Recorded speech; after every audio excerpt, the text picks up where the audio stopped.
Alright, so today I'm going to do a video about gun control in America. Seems to be a very good time to put my 2 cents in on that issue. And let me just start off by saying that I am, I guess you could say, kind of liberal on a lot of issues, but when it comes to gun control, probably going to sound like an NRA gun nut. No, maybe not that bad, but I do have a belief in people's rights to own guns, private citizens. If you want to take away, if you want to make the argument that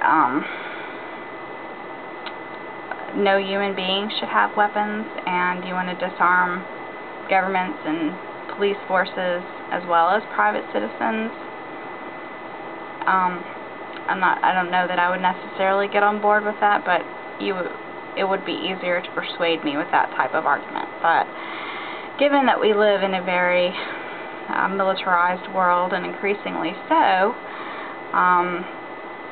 I think that if governments should have the right to bear arms, that private citizens should too. Because any argument you could make about private citizens misusing guns, you could make about any government or any individual police officer. There have been cases of police officers accidentally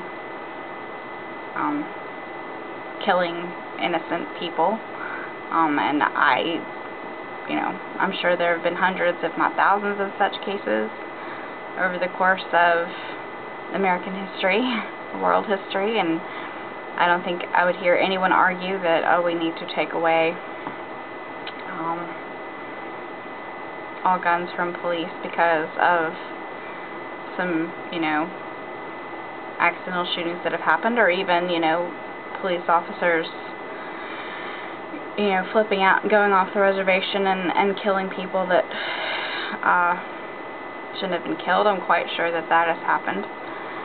And, that's just basically my take on it. Growing up in America, I would say very much we have a very gun-centric culture, especially me growing up in the Southeast.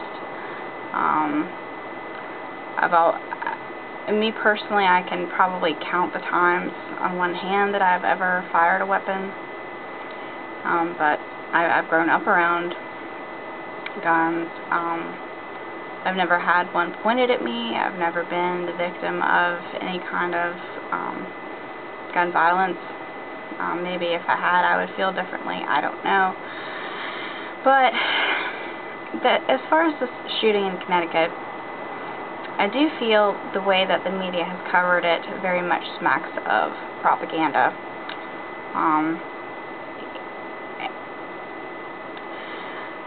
I see shootings like this and like happened in the movie theater over the summer and other similar incidences. I see them more as arguments for having a better standard of mental health care in America than what we have, more than I see it being an argument for better gun control. Because people that are mentally ill, it's difficult for them to get proper treatment in America, period.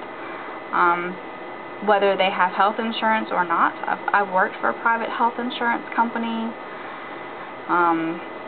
who very much worked to get out of paying any type of a claim. The American healthcare system is very much geared toward trying to save healthcare companies money, more so than trying to provide proper health care. People talk about us having the best health care in the world. That is only for the people that can really afford the best health care, for whom Money is no real object when they get sick.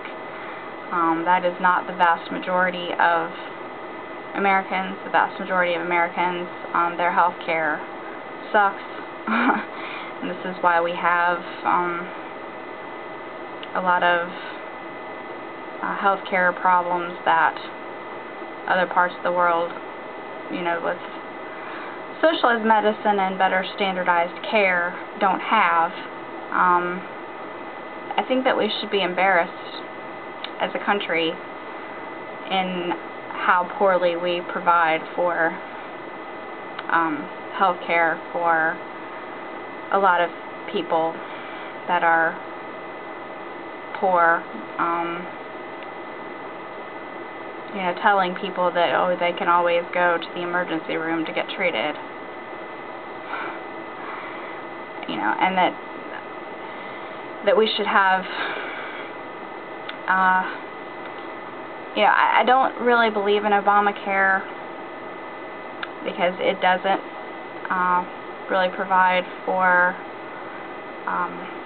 socialized medicine. It's more or less forcing people to buy into private health care, which I think is a joke, especially if you can't, if you don't have a lot of money to buy private health care.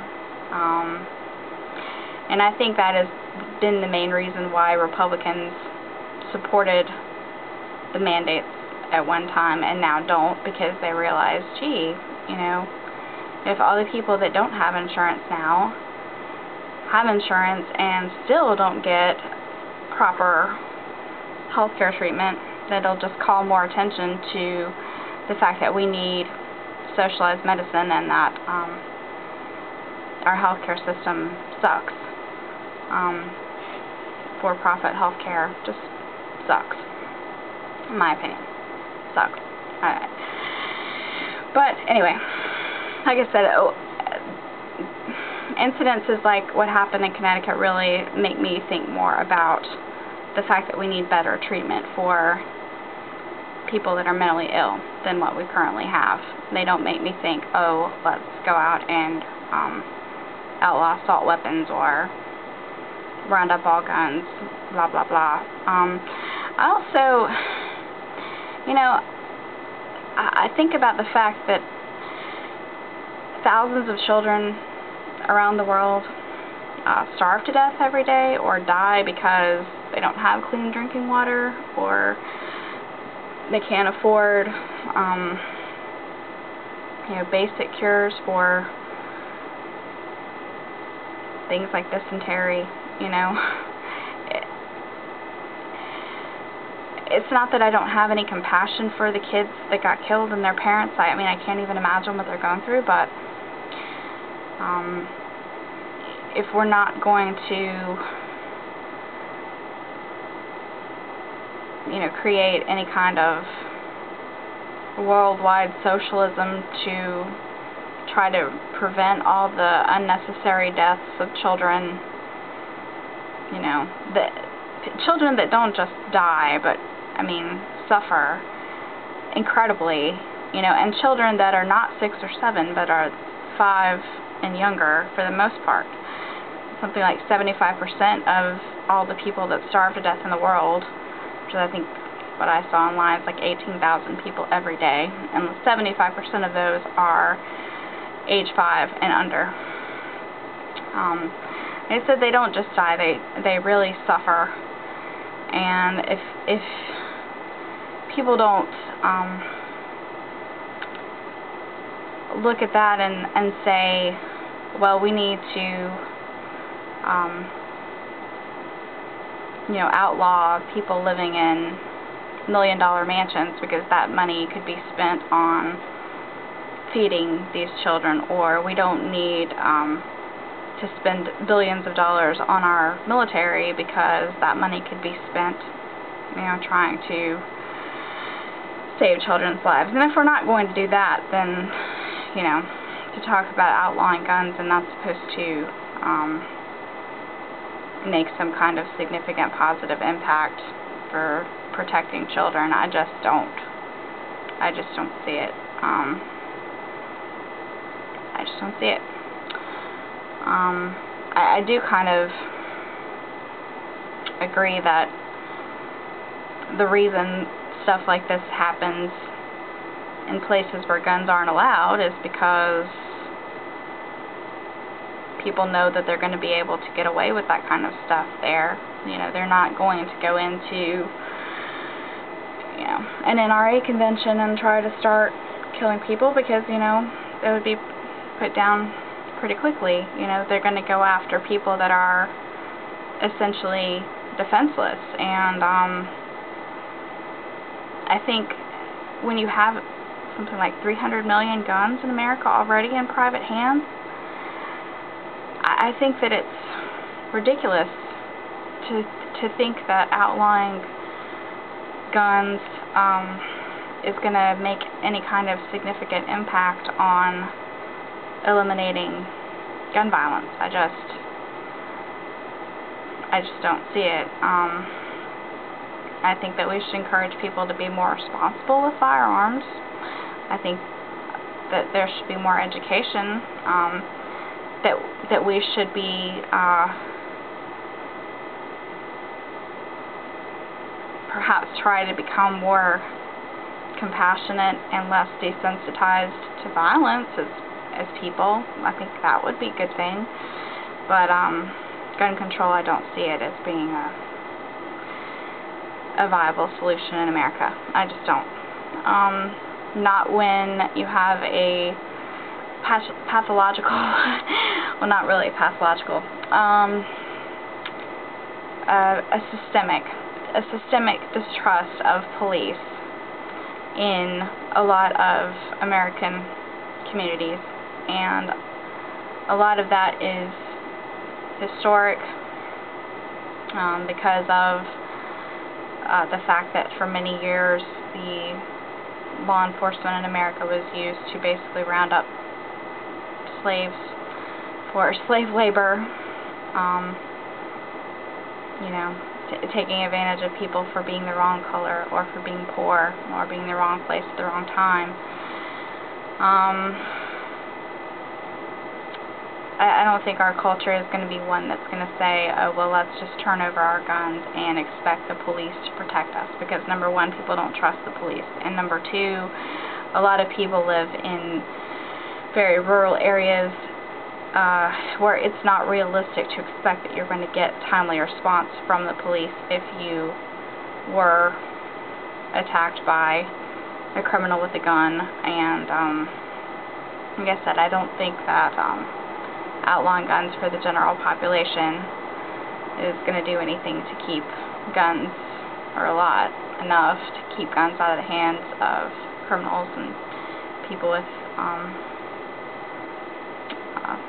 destructive intentions. So, anyway, that's basically my 2 cents on the issue, and thank you for watching.